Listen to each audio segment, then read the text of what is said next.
Alright everyone, Henry from Alpha. We're going to show you how to install the JRI Alpha shocks on the slingshot. Tools you're going to need is you're going to need a 15 mil and a 17 mil open end and a ratchet. So the factory shock, it's pretty simple. A couple tricks to do this. Before you jack it up, what I like to do is I like to break the bolt loose. Since you got the pressure on a shock, it's a lot easier to break the bolt loose, and you don't have to have another ratchet on the other side. So break the nut loose, top and bottom, and then you can throw a ratchet on there to go faster. Or if you have an impact, you can zip it off. You can zip it with an impact. Now the machine is still sitting on the ground. Tire is on the ground at this point. All right, once you got the nuts out, jack it up a little bit. The wheel only needs to be about an inch off the ground, just so you get the load off the shock.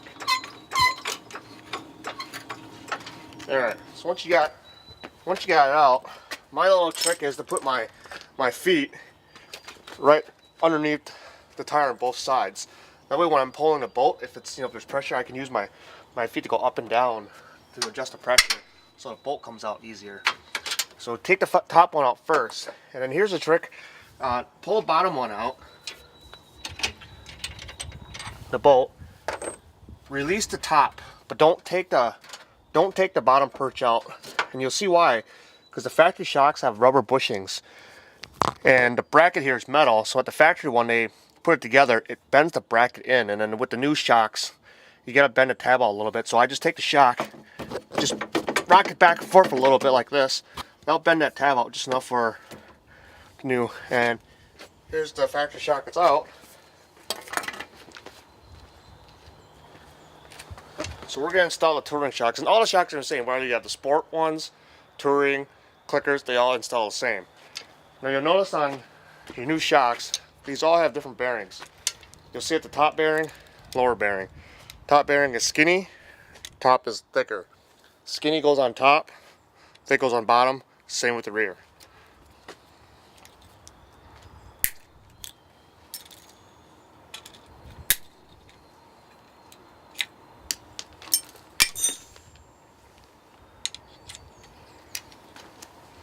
Alright, so this will just go in. Now, the factory shock installs upside down from the OEM. The new shock, you can see it's different. The shaft is opposite, but that's how it's made. As long as the logo is upright, you got it right.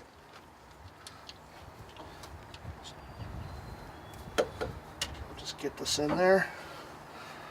Go back in there. Line up the holes. And this is where it's nice to have your feet on the tire, because if the eyelet doesn't line up perfectly, you can wiggle your toes, your foot, to get that just in the right spot to get the bolt in, and then just go back, reverse the process. Get that on there. Make sure the bolt is all the way through, and then what I'll do then is make sure the bolt's all the way through. I'll go ahead and lower it again, all the way. That way I get the pressure on the nut, and then I can go back and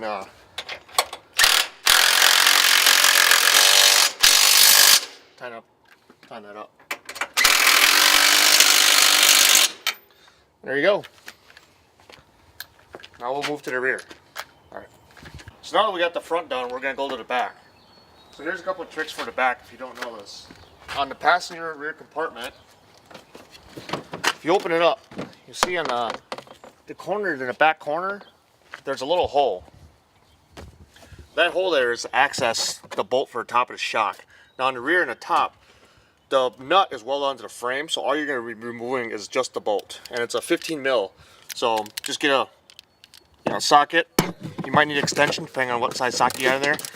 Get in there, and while the vehicle's on the ground still, so there's pressure on it, just go ahead and break that top bolt loose. And as always, lefty loosey, righty tighty. Alright, so break it. Once you got it broken loose, you're going to want to jack it up. Now, depending if you got somebody to help you or not, here's my little trick. So, as long as you got a floor jack, one hand on the floor jack, one hand on the ratchet, just go up a little bit, keep spinning that nut, the bolt, and you'll get to a point where it spins really, really easy while you're jacking. That's when you got all the load off the bolt, and you can get it all the way out. All right, so now it's all the way loose. All right, so you got the top one loose on the rear. Before you lift up the machine, take off the bottom nut and bolt. So they're both 15 mils. So the nut and bolt is 15 mils. So go ahead and just get that off while the wheel is on the ground, and then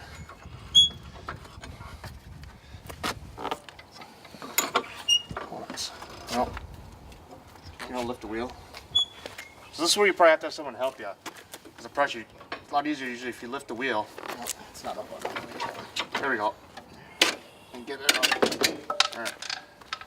Now that's up. So now once the bottom's done, now you want to fish out the top bolt.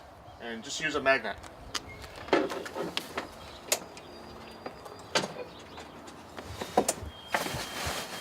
It's not all the way loose yet.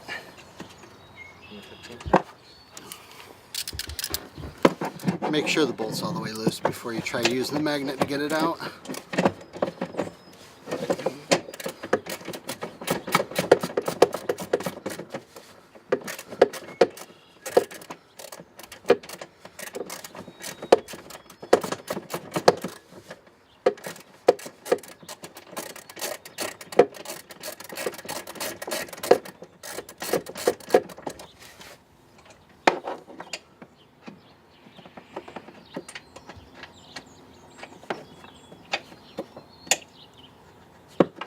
No?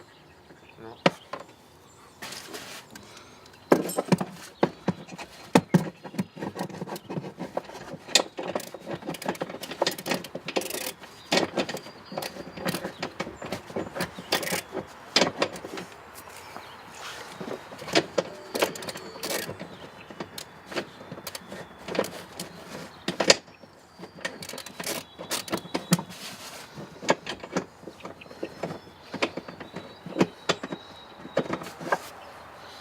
It's got to be coming out. Wiggle the shock.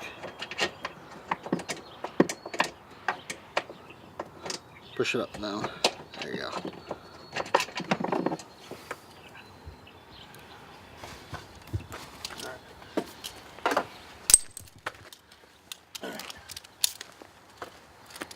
So we're using, I already had shocks installed on this machine, so we're just gonna, you're not gonna see a factory shock come off the back, but the removal install is gonna be the same procedure. So now that you got the shock out, go ahead and jack the machine up as high as you can go. So if you don't have someone to help you, or if you want to do it or take the back out, what you can do is you can just take off this rear corner here, a couple bolts here, down here. You can pull this back, and you'll be able to see in there and get your hand in there to get the bolt out and back in if you're doing it by yourself. So I like to go fairly high with the jack once it's out, so it's easier to see into the compartment there where the bolt's going to go. Alright, and again, look at the bushings, the skinny bushings up top, the big bushings on the bottom. Now, because these are machine bushings, they fall real easily, so just try to hold it straight, because if you tilt it, they can fall out. So get somebody to help you, and then once you got the machine up in there, if you look in there, you can see where it mounts. And then, so we'll have Troy there fish the bolt through while I try to line it up into the hull, and just make sure that the bushings are on there straight. Alright, Troy. And just wiggle it around, because you can't see where the hole is, so you're going to have to kind On? of... I think so, yep.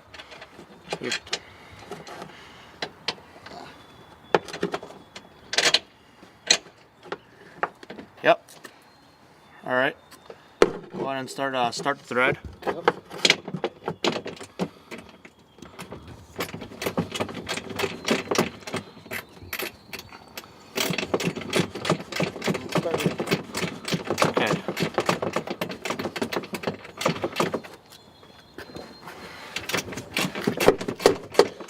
So I'll try to tighten down the top bolt just snug before we start on the bottom.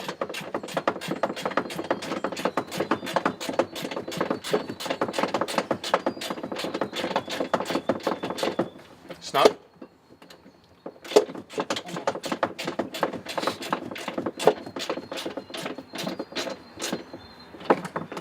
That's just snug. Alright. So now, I usually remove the bushings so they don't fall out while you're moving it around. And then just before you do the bottom, get the bushings in there. Sometimes when you get the shocks, you know, during assembly, the eyelets might not be perfectly aligned. If this is like turned 80 degree, all you gotta do is just, you know, turn the shaft. You can stick a screwdriver in there or something and just turn it, the shaft will turn. That way you get it nice and, you know, aligned to the bracket. So put the bushings in there. And then we will slowly lower the machine. You can either do it this way or you can have someone pull the wheel up to get into the bracket.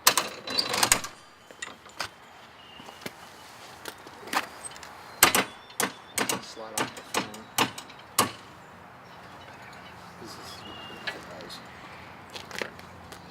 Come on this side. Just watch your fingers when you're doing this. Just a little more. Oh, too much. Alright. Again, once the bolt is through, go ahead and, you know, release the jack and get the pressure on it.